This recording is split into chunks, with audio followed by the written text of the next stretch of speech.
Myra here. Welcome to my channel and welcome to a brand new series called Makeup 101, Paano ba mag-eyeshadow, where I'm going to teach you how to put on eyeshadow in the simplest way possible. If you're new to my channel, hello. Welcome po to our little channel. If you're interested with our new series, do consider being part of my family by subscribing to my channel.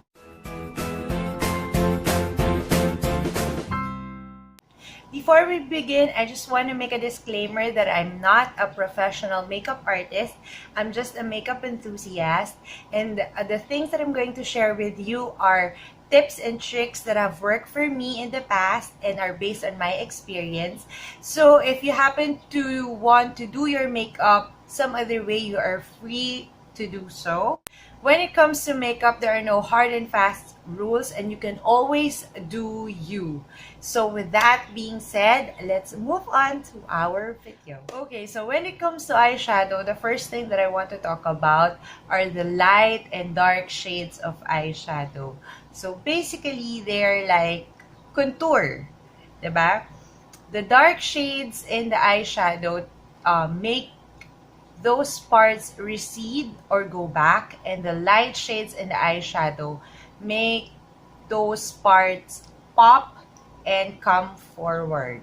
Okay, so I have here different eyeshadow palettes just to show you the colors that you can use for your contour and the colors that you can use for your highlight. So usually, pag mga ganitong mga quads or kahit trio, etong color na to and this color are fairly common. So this brown shade can be used for your contour, and this light white shimmery shade can be used for your highlight. Okay, same goes with something like this. I have here a detail palette. Okay, so something like this, which is brown, can be used for contour, and something like this or this can be used for highlight. I have here Wet n Wild. In this palette, you can use the browns for your contour, and this white matte shade and this shimmery shade can be used for your highlight.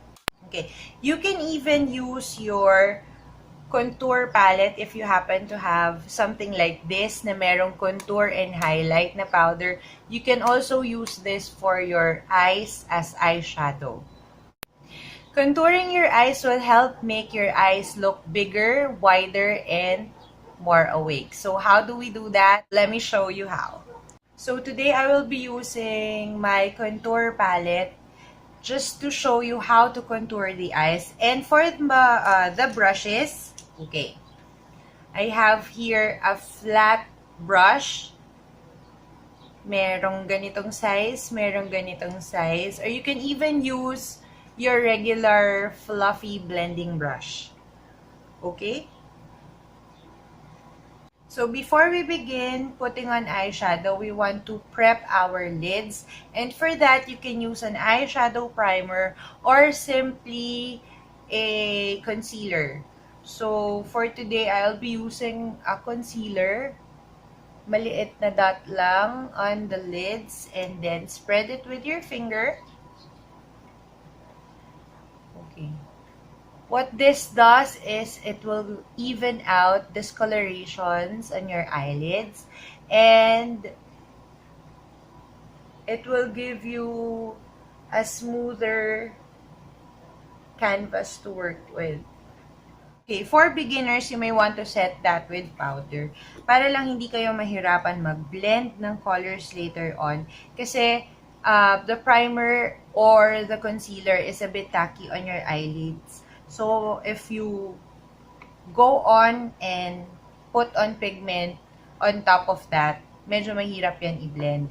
So, for beginners, you may want to set that with a powder or a color, a shadow that is close to your skin tone. Just to set everything. There. Okay, isang eye lang muna yung gagawin ko para makita nyo yung difference. So, the first thing that I'm going to do with the flat brush, okay, is to get a little bit of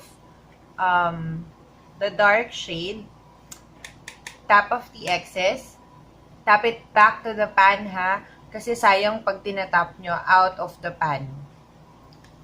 Okay. And then, hahanapin ko yung aking crease line. So, my crease line is here. Okay? So, I am going back and forth dito sa aking crease line to start building up a shadow. Yan. Okay. You can also use your fluffy brush. Kaya lang, pag fluffy kasi, this tends to diffuse the product. So, what we want, kasi we want to concentrate it on our crease line, what you can do is to flatten your fluffy brush. So, this is a fluffy brush. All I did was to flatten it just like that. And then, what you can do with a flattened fluffy brush is to concentrate that color on the crease.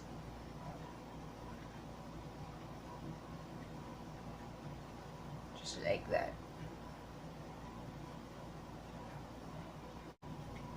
We take a clean fluffy brush, clean blending brush, and then just soften the edges.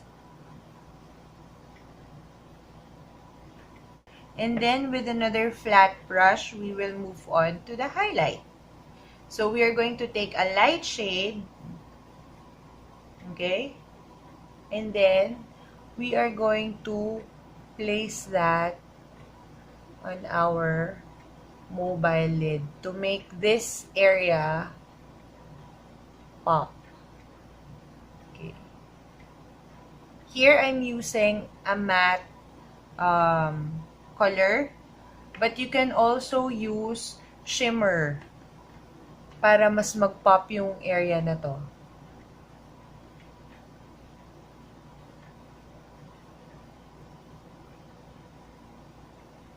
And then, you can also bring that up here, not too far down, pero dun lang sa ilalim ng brow bone ng inyong eyebrows, because this will help catch light and further open up our eyes.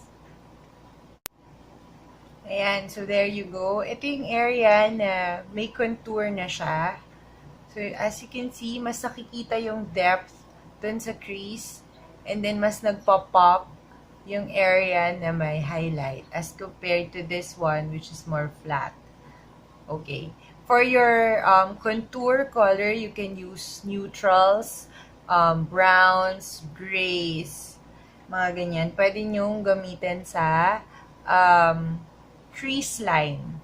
Now, after you've mastered doing this, you may want to explore more and use other colors other than neutrals on your crease line. For example, you may want to try putting on a little bit of color.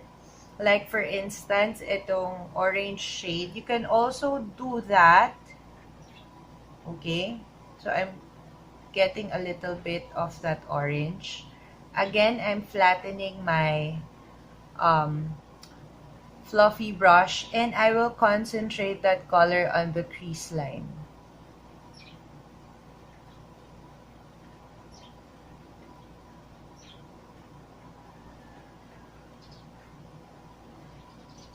So, if you feel like you're ready to explore more colors, but you don't want to be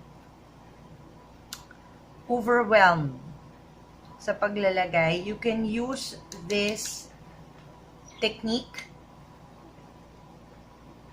kasi parang peeking through lang yung color.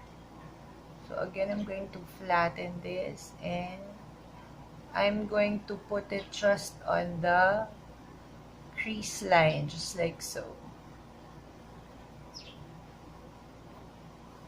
So again, I'm concentrating everything on the crease line.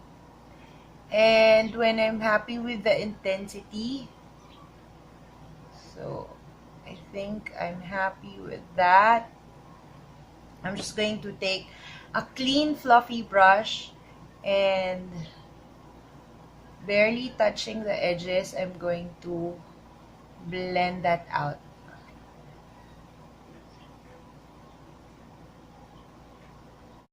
Okay, so nakikita nyo ba?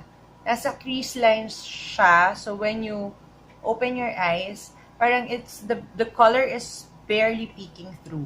So hindi siya intimidating na suotin. Even on an everyday, no occasion na araw. 'Di ba? So I'm going to put this time shimmer shade naman. I'm going to use this one from Wet n Wild, and ilalagay ko siya sa mobile lid just to open up the eyes. Okay. So maglalagay din ako dito sa ilalim ng brows, but I'm not blending it too much or too far down. Okay, dito lang sa ilalim ng brows. There. Just to let it catch a little bit of light. Yan. To there.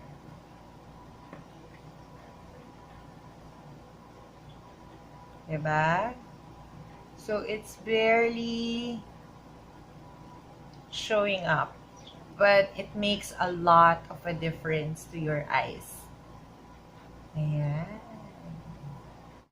So that is it for today's video. Sana nakatulong ako sa inyo. If you like this video, don't forget to give this a thumbs up, and also do subscribe to my channel if you still haven't. I will be posting more videos for this series, so abangan nyo yan. I hope to see you again next time. Thank you for watching. I'll see you on my next video. Bye!